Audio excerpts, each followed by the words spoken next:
Hello everyone.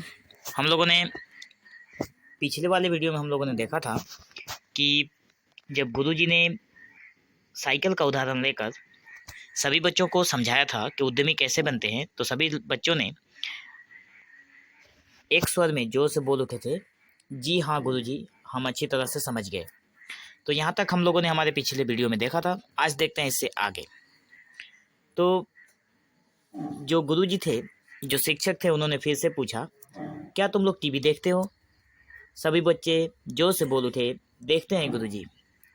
यहाँ पे गुरुजी बताना चाहते हैं कि टीवी के माध्यम से कुछ उदाहरण देना चाहते हैं बच्चों की कि आखिर उद्यमी कैसे बना जाता है।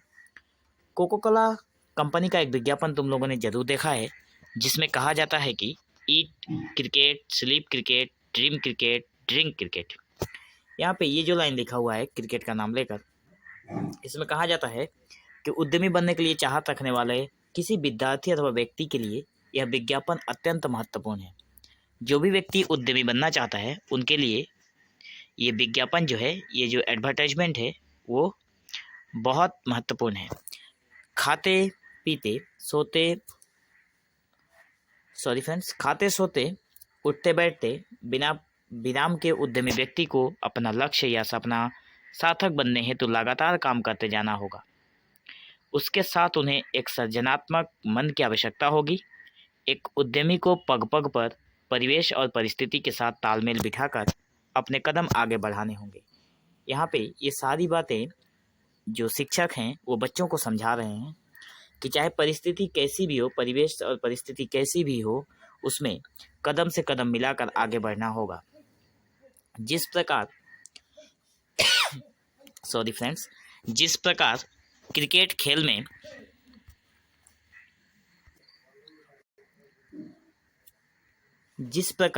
यहाँ पे कहा गया है कि क्रिकेट के खेल में, ठीक है, किसी ओवर में एक अच्छा बल्लेबाज अपने गेंदबाज के कारण रन न बना पाने पर, अच्छे गेंदबाज के कारण जब रन नहीं बना पाता है कोई भी बैट्समैन, तो वो विकेट सुरक्षित रखते हुए छक्के के लिए ढीली गेंद का इंतजार करता है।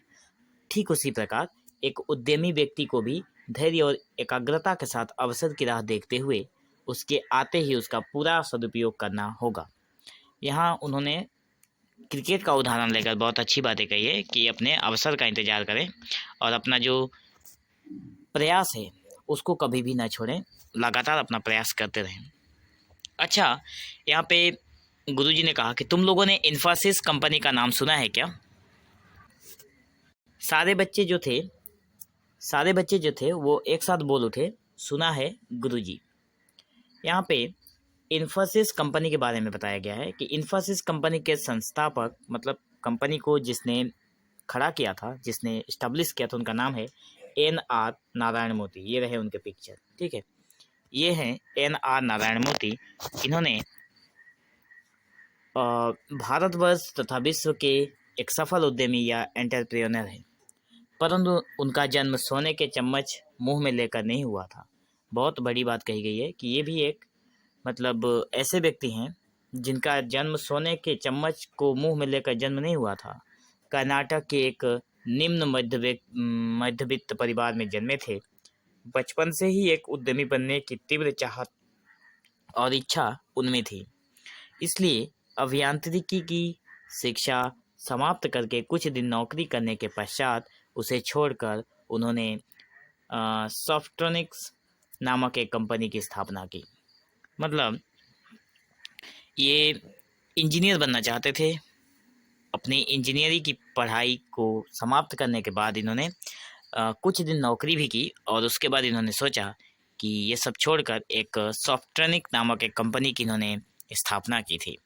परंतु स्थापना के 1.5 वर्ष बाद ही दिवालियेपन के चलते कंपनी बंद हो गई।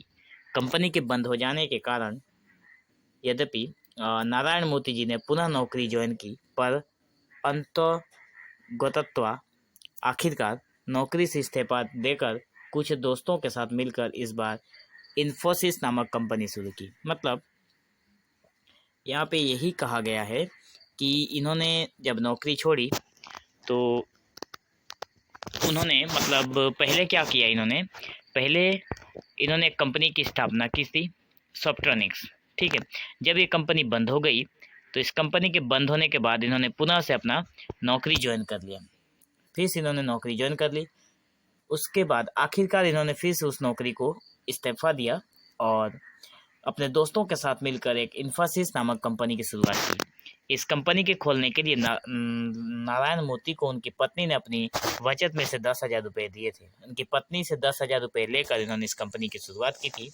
अपने घर से प्राप्त 10,000 रुपये की पूंजी के साथ शुरू किए गए इन्फोसिस को यद्यपि प्रारंभिक अवस्था में अनेक बाधा विघ्नों का सामना करना पड़ा था। ये जो कंपनी है, इस कंपनी को जब इन्होंने शुरुआती में अपनी पत्नी से 10,000 रुपये लेकर जब इसको मतलब आरंभ किया तो बहुत सारी बाधाएं आई इनके सामने। परंतु 90 के दशक में तत्कालीन वित्त मंत्री ने भारतीय अर्थनीति को मुक्त कर दी तो इन्फोसिस के हाथों में असीमित अवसर आ गए। सही समय पर सही कदम उठाने के पश्चात नारायण मूर्ति और उनकी कंपनी को पीछे घूमकर देखना नहीं पड़ा। धैर्य और एकाग्रता के साथ थे सही अवसर का इंतजार करके सही समय पर सही कदम उठाने के कारण आज नारायण मूर्ति विश्व भर में एक सफल उद्यमी के रूप में प्रतिष्ठित हैं। तो इनका उदाहरण लेकर शिक्षक ने बच्चों को समझाया, विद्यार्थियों, अब तुम लोग जरूर ही समझ गए हो कि कैसे लोगों को उद्यमी कहा जाता है। यहाँ पे सारे बच्चों को समझाने के बाद उन्होंने बच्चों से पूछा कि अब तुम लोग जरूर समझ गए हो कि किस तरह के व्यक्ति को उद्यमी कहा जाता है। सारे बच्चे बोले, जी हाँ गुरुजी, उद्यमी ऐसे व्यक्ति को कहा जाता है जो स्वयं ही कोई व्यवसाय या उद्योग शुरू करके किसी सामग्री या सेवा के विक्रय के जरिए अपनी आजीविका कमाने के साथ ही दूसरों को भी आजीविका उपलब्ध कराने में सक्षम होता है। अपने शिक्षक के प्रश्न का उत्तर देते हुए विजित ने कहा, ये सारी बातें विजित ने कहा। विजित का उत्तर जो था वो सुनकर हंसते हुए शिक्षक ने कहा, विजित की सारी बातों को सुनते हुए शिक्षक ने कहा, तुमने सही कहा है विजित। अपनी इच्छा अनुसार अपनी समय सारणी का निर्धारण करके अपनी सर्जना और कर्म शक्ति से स्वयं को प्रतिष्ठित करने वाला हर एक व्यक्ति एक उद्यमी या एंटरप्रेन्योर है। इस हिसाब से जुबिन पापन की तरह कोई कलाकार, किसी रेस्तोरां अथवा ढाबे का मालिक, किसी गल्ले की दुकान का स्वामी या एक ब्यूटी पार्लर चलाने वाला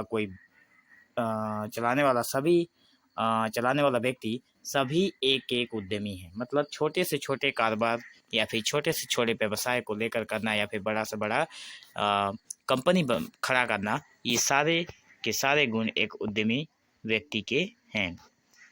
गुरुजी के एक उद्यमी बनने की यहाँ पे जो प्रीतम था उसने पूछा कि बीच में पूछ बैठा कि गुरुजी, एक उद्यमी बनने के लिए किस प्रकार की शैक्षिक योग्यता होनी चाहिए? मतलब आपका पढ़ा लिखा कितना होना चाहिए कि आप एक उद्यमी बन सकते हैं? अच्छा सवाल किया है प्रीतम ने। यहाँ पे तुम किस क्षेत्र में उद्यमी बनना चाहते हो, ये बातें गुरुजी ने कहा कि तुम किस क्षेत्र में उद्यमी बनना चाहते हो, उस पर ही तुम्हारे लिए आवश्यक शैक्षिक योग्यता निर्भर है।